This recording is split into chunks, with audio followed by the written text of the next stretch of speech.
विशालजी हिवाळे समाजाचे मार्गदर्शक समाजरत्न विशालजी हिवाळे यांना विनंती करतो की त्यांनी अर्जुनच्या जीवनावर 2 शब्द बोलावेत.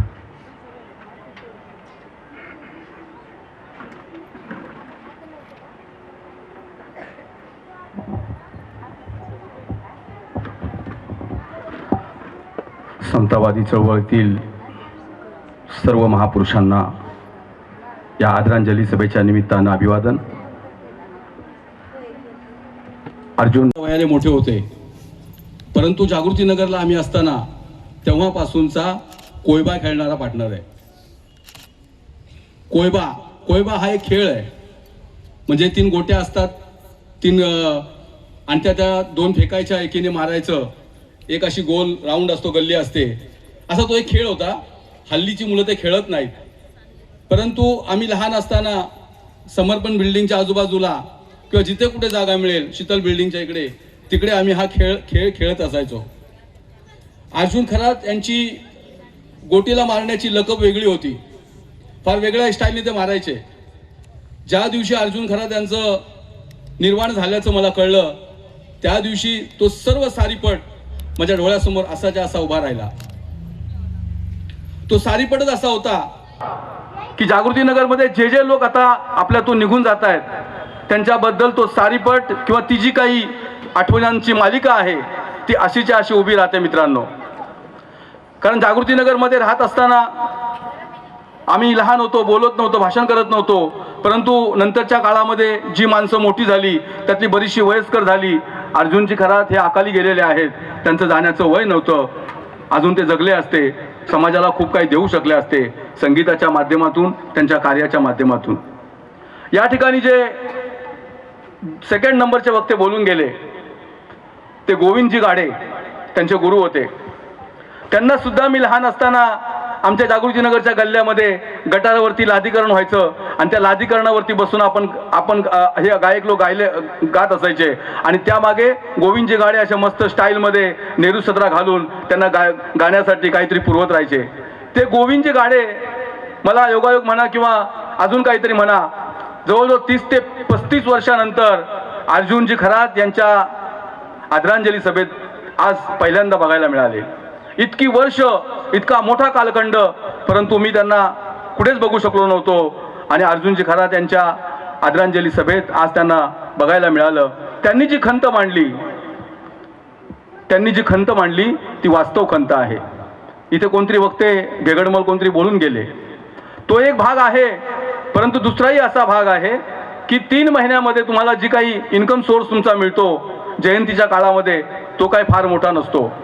आणि त्यामुळे समाजाची सेवा करणाऱ्या कलाकारांचं, प्रबोधनाची चळवळ चालवणाऱ्या गायकांचं, कवींचं अतोनात नुकसान होतं. यावर समाज म्हणून एक काहीतरी उभं राहिलं पाहिजे.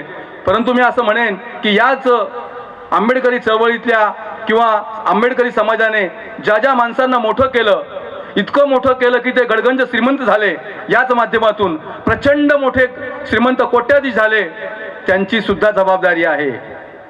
आणि त्यापैकी एक नाव जे इथे सातत्याने घेतलं जात होतं ते म्हणजे आनंदजी शिंदे. का त्यांना असं वाटत नाही की मी कोट्याधीश झालो या समाजाने दिलेल्या बिदागीमुळे, आज माझं नाव झालं. जर तुला स्टेज मिळाला नसता तर तू इतका मोठा गायक झाला नसता, टीव्ही सिरियलचे लोक तुझ्याकडे आले नसते. ही जाणीव या गायकांना, अशा गायकांना जर नसेल तर अशा गायकांना खेटराच्या माळी घातल्या पाहिजेत. मग कोणताही गायक असो, माझ्या मागचा गायक जो वाजवतो म्हणून मी गातो, जो डफडं वाजवतो म्हणून मी गातो, जो सुरावरती सूर लावतो म्हणून मी गातो, जो तिकडे टाळ वाजवतो म्हणून मी गातो, त्यांच्यामुळे माझ्या सुराला सूर आहे. नाहीतर या गायकांनी सांगावं हे सगळं बंद करावं. याच्या सुराला बेसूर जर नाही झाला, कुणी यांच्या गाण्यांना ऐकणार नाही. हे लक्षात ठेवा, कुणी यांच्या गाण्यांना ऐकणार नाही. हे काय फार मोठे गणकोकिळा नाहीयेत. गायकांनी एक लक्षात ठेवावं, आनंद शिंदे सारख्या गायकांनी, मिलिंद शिंदे सारख्या गायकांनी, उत्कर्ष शिंदे सारख्या गायकांनी, अरे 5-5 लाख रुपये मागता, 10-10 लाख रुपये तुम्ही मागता, मग तेव्हा तुम्ही का गायलं 5,000वर, 3,000वर, 4,000वर? आज तुमची किंमत वाढली या समाजामुळे, आज तुमची किंमत वाढली या आंबेडकरी चळवळीमुळे. आंबेडकरी चळवळीतला माणूस आपला पै न पै 100 रुपये, 10 रुपये, 20 रुपये देऊन असे मोठे मोठे कार्यक्रम लावतो, त्यात तुमची किंमत वाढते. आणि ती किंमत वाढल्यानंतर तुम्ही आंबेडकरी चळवळीला विसरता.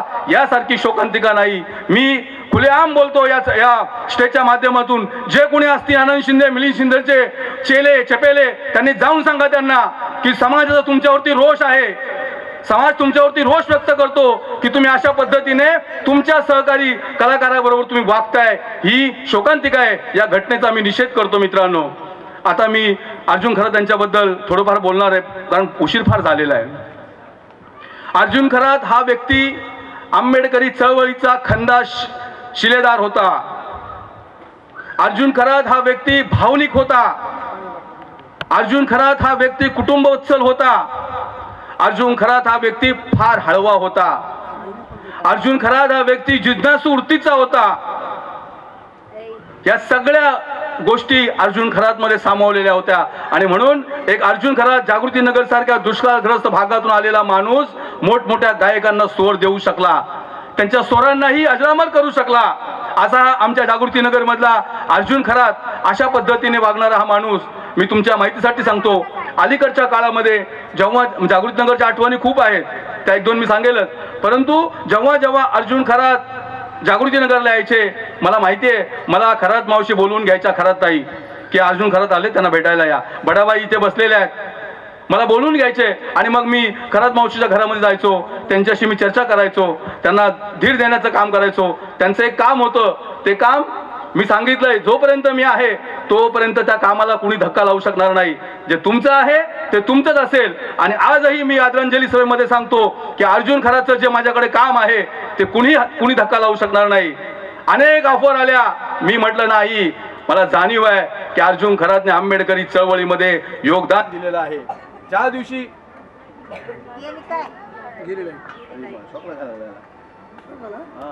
पुढे गेला ठीक आहे. अर्जुन खरातच्या कामाला त्यांचा मुलगा मनोज सुद्धा मला भेटला, सखूबाई सुद्धा मला भेटलेली आहे. त्यामुळे तुम्ही चिंता करू नका, जे तुमचं आहे ते तुमचं आहे. मला वाईट याचं वाटायचं की एक समाजाला गायकाच्या माध्यमातून दिशा देणारा कवी, गायक, संगीतकार, गीतकार आमचा या अवस्थेला आलेला आहे. शेवटची भेट झाली तेव्हा अर्जुन खरातची तब्येत अतिशय कृश झालेली. म्हणजे मला वाटतं महिनाभरापूर्वीच आपण त्यांना भेटलो होतो, यांच्या घराचं काम करण्यापूर्वी. अतिशय आणि काय रोग आहे हे पण कळत नव्हतं, त्यांना काय दुखणं झालं हे सुद्धा कळत नव्हतं. मात्र अर्जुन खरातची तब्येत हळूहळू डाऊन होत जात होती. अक्षय खरात या ठिकाणी आहे. अक्षय खरात असेल किंवा कुटुंबातले कोणतेही लोक असतील, अक्षय खरात मला सांगायचा, दादा पप्पा गेल्यानंतर आम्हाला अर्जुन खरातनं खूप सांभाळलंय आम्हाला, खूप मोठं सहकार्य आमचं त्यांच्या मागे. म्हणजे तो हेही सांगायचा की अचानक आमच्या घरामध्ये राशन यायचं. अक्षय इथे आलेला आहे, अचानक आमच्या घरामध्ये राशन यायचं चुलता म्हणून. आम्हाला कळायचं पण नाही की आमचा चुलता आम्हाला रेशनिंग आणून द्यायचा आहे. म्हणून माझं घराचं काम होतंय, जे काही मला करता येईल ते मी त्यांच्याकरता करणार आहे. जेवढं काही मला करता येईल त्यांच्यासाठी मी करणार आहे. तुम्ही लवकर माझ्या घराचं काम करा. अर्जुन काका फार आजारी आहेत, त्यांना पैशाची गरज लागते, तुम्ही लवकर. तो सातत्याने मला सांगायचा की लवकर तुम्ही हे काम करा. मला अर्जुन काकांना जे काय असेल माझ्याकडून द्यायचंय. कुटुंबातल्या प्रत्येक त्यांच्या भावजाया असतील किंवा इतर लोक असतील, पुतणे असतील, त्या प्रत्येकाने त्यांच्या पद्धतीने त्यांना पूर्णपणे सहकार्य केलेलं आहे. तरी सुद्धा आपण अर्जुन खरात यांना वाचू शकलो नाही, कारण मुळात काय त्यांना आजार होता हेच कळत नव्हतं, त्यांचा आजारच कळत नव्हता. आणि मला हेही आठवतं की अर्जुन खरात ज्या पद्धतीने भागवत खरात यांच्या स्मृती दिनाच्या कार्यक्रमामध्ये ज्या पद्धतीने कार्यक्रम घेत होते, समाज कल्याण हॉलच्या त्या बुद्धविहाराच्या इकडे तो कार्यक्रम होता. आणि अर्जुन खरात यांनी असंख्य कलाकारांना बोलवलं होतं, असंख्य महाराष्ट्रातल्या. आज इथे किती कलाकार आलेत हे मला माहीत नाही, कारण मला फार कलाकार दिसत नाहीत. जे काय असतील ते गातीलच त्यांच्या स्मृतीपर, त्यांच्या आठवणींना उजाळा देण्यासाठी. परंतु अर्जुन खरातची एक वेगळी स्टाईल होती जगण्यामधली. त्या स्टाईलने तो माणूस जगला. त्यांना काहीतरी वेगळं करावं असं वाटायचं सातत्याने, काहीतरी वेगळं झालं पाहिजे साहेब. आता काय आहे अर्जुन खरात म्हणजे? अर्जुन खरात आणि सखूबाई यांनी त्या काळामध्ये त्यांचं लग्न झालं. अर्जुन तुम्हाला साहेब आठवत असेल, आढाव साहेब, तर ते लग्न वेगळंच होतं, म्हणजे लोकांना ते कळतही नव्हतं. आणि त्या काळात त्या दोघांनी लग्न केलेलं आहे, लक्षात ठेवा. म्हणजे आम्ही सुद्धा अचंबित झालो, आपल्या लोकांना ते नवीन सगळं होतं, परंतु इतकं प्रेम ते आपल्या कुटुंबावर करत असत. मनोज बद्दल सांगायचं तर मनोज बद्दल त्यांना प्रचंड मोठा विश्वास होता. मनोजला माहिती नसेल, मला त्यांनी सांगितलं, साहेब मनोजला, मी कल्याण गावात राहतो, मनोजला काही लोक मारायला आले होते, परंतु माझा मनोज इतका स्ट्रॉंग आहे, त्यांनी एकट्याने सगळ्यांना पळवून लावलं. हे मनोजला माहिती नसेल, पण त्यांनी मला सांगितलंय. पण साहेब तो इतका स्ट्रॉंग आहे, पण मी आता कमी करायला लावलंय की नको, आपलं काम नाही बाळाते, आपण वेगळ्या मार्गाने आपण जाऊया, वेगळ्या मार्गाने आपण जाऊया. कारण इथल्या पॉलिटिकल लोकांच्या सोबत मनोजा त्यावेळी काम करत होता. इतका त्यांना आपल्या मुलावरती पूर्ण विश्वास होता की माझा मुलगा म्हणजे काही करू शकतो, इतका तो डॅशिंग आणि इतका तो मजबूत आहे. एकूणच काय भावांनो आणि बहिणींनो, आपल्यातून अर्जुन खरातचं जाणं हे त्यांच्या कुटुंबासाठी, म्हणजे खरात कुटुंबीय जे होतं त्यामध्ये एक फार मोठा आधार होता. ते गेल्याने तो आधार, भावनिक आधार असेल, कुठलाही आधार असेल, तो आर्थिक आधार असेल, तो आधार त्यांच्या कुटुंबाचा तुटलेला आहे. कारण त्यांच्या कुटुंबातल्या अनेक भाऊ गेल्यानंतर हा शेवटचा आधार होता. कारण विश्वंभरजी खरात आहेत, परंतु थोडंसं त्यांचं हे असल्यामुळे एक अर्जुन खरात हाच एक आधार होता, तो त्यांचा आधार गेलेला आहे. मी तुम्हाला सांगतो की बुद्धाच्या कृपेने, बाबासाहेबांच्या कृपेने, तुम्ही अर्जुन खरातच्या कॉन्ट्रीब्युशनमुळे, भागवत खरातच्या कॉन्ट्रीब्युशनमुळे तुम्ही पुन्हा नव्याने ती ताकद तुम्हाला मिळणारच आहे, कारण तुम्ही चळवळीशी जोडलेले लोक आहात. भागवत खरात यांचा जो कार्यक्रम होता, मला असं वाटत होतं की त्या पद्धतीने नव्हे तर त्याच्याही मोठा कार्यक्रम हा अर्जुन खरातचा या ठिकाणी होईल, परंतु तसं काही मला दिसलेलं नाही. मला असं वाटत होतं की असंख्य कवी गायक ज्यांनी अर्जुन खरात यांच्यामुळे त्यांना संधी मिळाली किंवा त्यांच्यामुळे मी गाऊ शकलो, मोठा होऊ शकलो, असे एकत्र येतील आणि एकत्र येऊन हा कार्यक्रम करतील असं मला वाटलं होतं, परंतु ते काही चित्र दिसलं नाही. मी जगन भाईंशी बोललेलो आहे, बघू अजून काय करता येतंय का आम्हाला, कारण त्यांचं कॉन्ट्रीब्युशन आहे. आणि अजून एक त्यांना एक इच्छा होती की जागृतीनगरमध्ये एक माझा कार्यक्रम झाला पाहिजे साहेब, मला बोलायचे ते. आणि मला बोलल्यानंतर मी गेल्या वर्षी सार्वजनिक समितीला सांगितलं की काही करा, अर्जुनजी खरात यांचा एक कार्यक्रम ठेवा, परंतु बजेट बसत नव्हतं.